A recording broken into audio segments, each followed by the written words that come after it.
Instagram లో viral అవుతున్న గులాబీ ఆంటీ స్నాక్స్ టేస్ట్ చూడడానికి అయితే మన లోనావాల ప్రెజెంట్ వచ్చేసాము.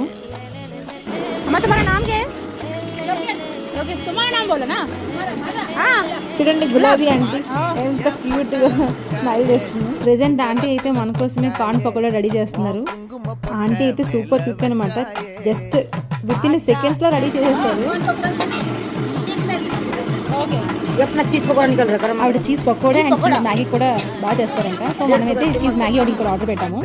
నాకు తెలిసి అందరూ రెగ్యులర్గా తింటుంటారు, కార్న్ వడ ఇంట్లో వేసుకుంటారు, అలాగే క్రిస్పీ కార్న్ మన రెస్టారెంట్లో కూడా తింటాము. సో నాకేమో తెలియదు కానీ రెండింటికన్నా ఇది బాగా డిఫరెంట్గా అనిపించింది. చాలా క్రిస్పీగా చాలా బాగా చేశారు అనిపించింది. ఆ కార్న్ పకోడీతో ఒక పౌడర్ కూడా ఇచ్చారు, అదేంటంటే onion and chilli powder and ketchup కూడా ఇచ్చారు. సో రెండింటి కాంబో అయితే అసలు అదిరిపోయింది. Must try. Hope you guys like it. Really.